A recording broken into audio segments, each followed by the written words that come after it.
He fired her for comforting his lost autistic daughter in a supermarket, then learned the whole truth. The Walmart on Ridgeline Boulevard was always busiest on Saturday mornings. Carts squeaked down polished floors. Babies cried in the cereal aisle. Overhead speakers announced weekly specials in a cheerful voice that nobody ever listened to. Somewhere near the entrance, a display of Halloween candy that hadn't been restocked since October sat half empty, forgotten beside a rack of discounted autumn wreaths. For Maya Chen, a floor associate who had worked here for 3 years, Saturday mornings meant one thing: survive until noon. She'd started her shift at 7.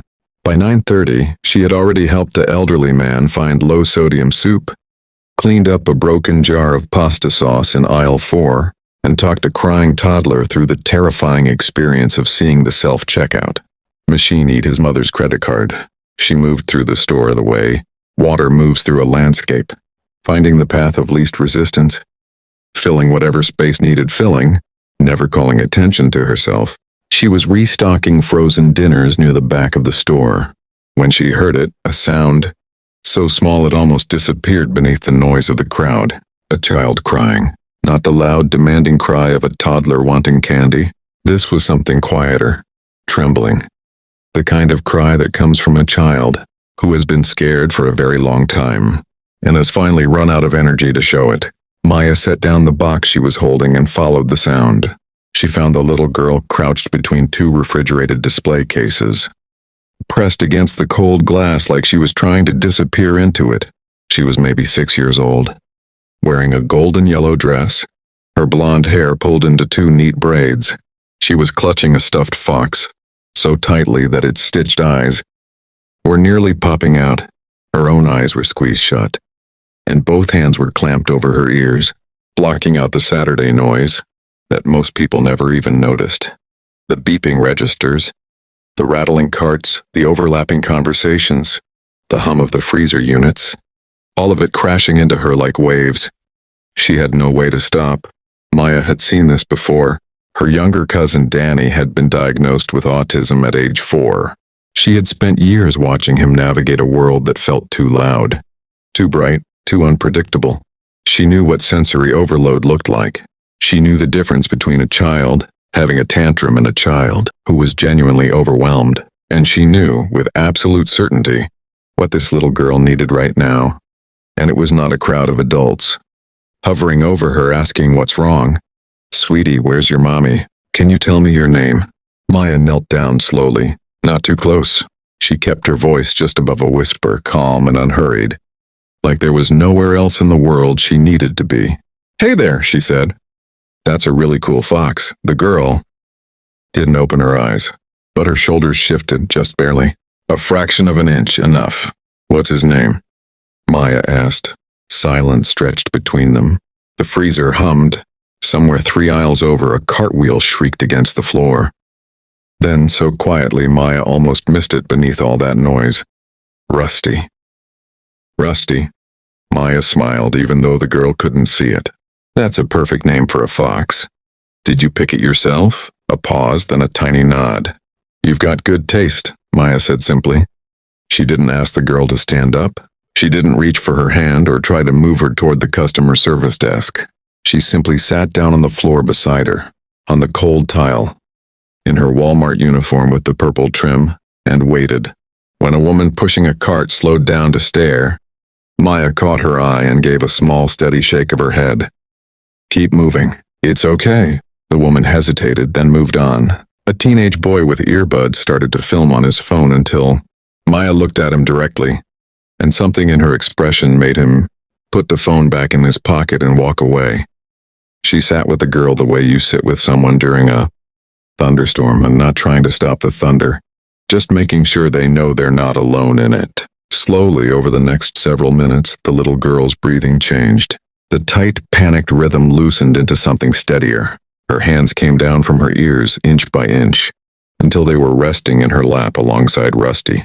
She opened her eyes, pale gray, rimmed red from crying, and looked at Maya sideways with the careful, measuring gaze of a child who has learned to be cautious about who she trusts. Maya didn't push. She just stayed where she was. Are you lost? She asked after another moment. A small nod. That's okay, Maya said. Getting lost is scary, but you did the right thing. You stayed in one place. That makes it much easier to be found. She tilted her head. Your dad shopping here today? Another nod. Something loosened further in the girl's face. We're going to find him, Maya said. But we don't have to rush. We can just sit here for a minute first if you want. Rusty looks like he could use a rest anyway. The girl looked down at the fox in her hands. And this time, what moved across her face wasn't quite a smile, but it was the shadow of one. And it was close enough to make Maya's chest ache with something quiet and warm. They had been sitting there for perhaps 5 minutes when the footsteps came. Fast, hard, expensive shoes hitting polished floor with the certainty of a man who was not used to being kept waiting and was currently running on pure adrenaline. Maya looked up. He was tall, over 6 feet, dark-haired, wearing a charcoal suit that hadn't come off any rack in this building. His jaw was tight, his eyes sweeping the aisle with a controlled panic that he was barely managing to hold together. He had the look of a man who commanded boardrooms and managed crises for a living, and who was discovering that none of those skills were useful right now. When he saw the little girl, something in his face simply collapsed. Lily. He covered the remaining distance in 3 long strides, and was on his knees before Maya had fully registered his movement. Lily, baby, I've been looking everywhere. I've been calling your name. Daddy. The word came out small and exhausted, and Lily reached for him with both arms. Rusty still clutched in one fist. He gathered her against his chest with the practiced ease of a father who had done this 1,000 times, held her through the hard moments, carried her through the overwhelming ones, and never once stopped being grateful that she let him. Maya stood up quietly, brushing the cold off her uniform. Her shift supervisor, Kevin, appeared at the far end of the aisle. He had clearly been doing a slow search of the back section and had spotted the suit. He was already picking up his pace. The man stood, Lily settled against his shoulder. He turned, and for one clear moment his eyes met Maya's. She thought she saw something there. Gratitude. Relief, the beginning of an acknowledgement. But then his gaze dropped to her name tag. Moved past her to Kevin approaching, and something shifted. His expression closed back into the controlled, executive neutrality he'd walked in with. Maya recognized it. She had seen it before, not in stores, but in people who, when frightened, reached for authority as a way of reasserting control. Is this your employee? He asked Kevin, not looking at Maya. Yes, sir. Kevin stepped forward with the posture of a man already calculating risk. Is there a problem? She was sitting on the floor with my daughter, the man said. His voice was measured.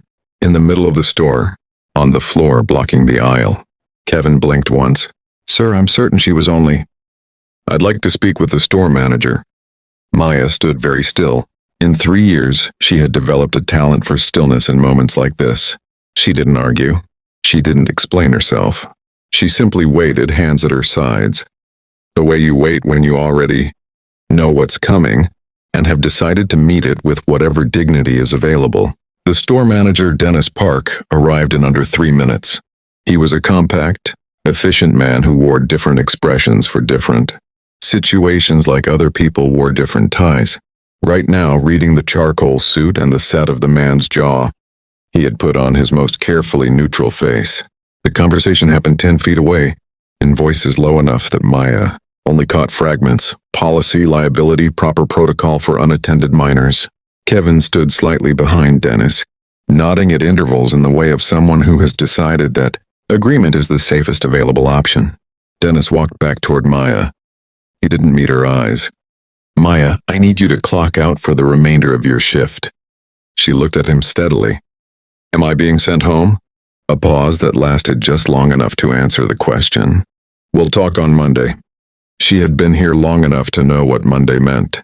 She retrieved her jacket from the break room, said nothing to the 2 co-workers who watched her pass with the wide, careful eyes of people witnessing something they want no part of.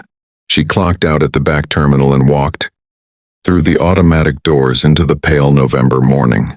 She sat in her car in the far corner of the parking lot. She didn't cry. She was too tired for that and too unsurprised. She thought about Danny, her cousin, age 11 now, still working through the world one loud Saturday at a time. She thought about Lily's face when she'd said the word, rusty. She thought about the way Lily's breathing had slowed, almost imperceptibly, in those quiet minutes on the cold floor. She had done the right thing. She knew that without any doubt. It didn't make it hurt less. She had been sitting there for 23 minutes when someone knocked on the passenger window. It was the man in the charcoal suit. He was alone. No Lily, no Kevin, no Dennis. Just him, standing in the parking lot in his expensive shoes, looking like a person who had recently had a significant conversation with himself and had not entirely wanted. Maya rolled down the window. "Can I talk to you?" he said. She didn't answer immediately, but she unlocked the door. He sat down in the passenger seat with the slightly awkward posture of a man who had not sat in a compact car in quite some time. He was quiet for a long moment, both hands resting on his knees, looking straight ahead at the parking lot. "Her name is Lily," he said finally, as though Maya didn't already know. "She was diagnosed when she was 3. She's made remarkable progress. Her therapists say things that I hold on to like they're oxygen. Today was actually a good day. We were doing well." A pause. I turned around for 45 seconds. Maybe less. She was right there, and then he stopped, exhaled slowly. When I came around that corner and saw her crouched against the glass like that, I went somewhere else. I wasn't thinking clearly. I was operating on fear, and fear made me look for something to be in control of. Maya said nothing. "What you were doing was right," he said. It was exactly right.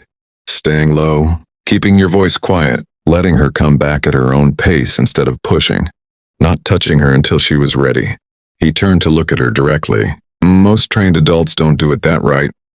"I have a cousin," Maya said quietly. "I grew up watching him figure out the world." He nodded slowly, like that explained something. "I spoke to your manager. And then I spoke to the district manager above him." He reached into his jacket. "Your position is secure. What happened in there won't be on your record and won't come up on Monday." Maya looked at him. Something in her chest loosened slightly, though she kept her expression even. He held out a business card. Plain white, clean font, no flourishes. "I run a logistics and supply chain company.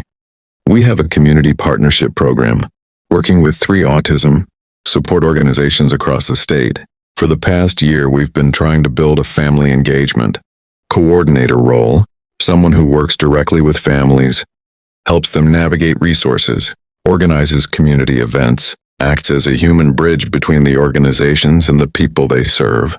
He met her eyes. "I'm not offering you this because I feel guilty. Guilt makes bad hiring decisions. I'm offering it because I watched you spend 5 minutes on a cold floor making my daughter feel safe in a way that most people simply cannot do, and that skill is genuinely rare and genuinely valuable." Maya looked at the card for a long moment. The name on it meant nothing to her, but the title beneath it, CEO, meant the offer was real. She took the card.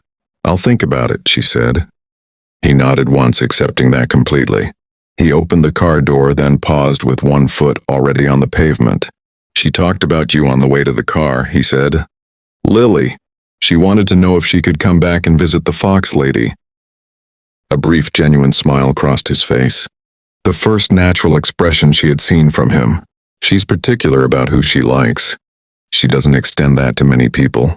Maya felt something shift in her chest, quiet and certain, like a door opening onto a room she hadn't known was there. "Tell her the Fox lady will be around," she said. He gave a single nod, closed the door, walked back across the parking lot, hands in his pockets, into the noise and light and ordinary chaos of the store. Maya sat for a moment in the silence he left behind. She turned the business card over in her fingers once, twice. Outside, the Saturday crowd moved past without knowing or caring that anything had changed. Then she started her car, set the card carefully on the passenger seat, and drove home, carrying something she hadn't had that morning. Not a job offer exactly, not a resolution, not yet. Just the particular, sustaining knowledge that she had done the right thing, and that it had mattered, and that sometimes, not always, but sometimes, the world finds a way to confirm that.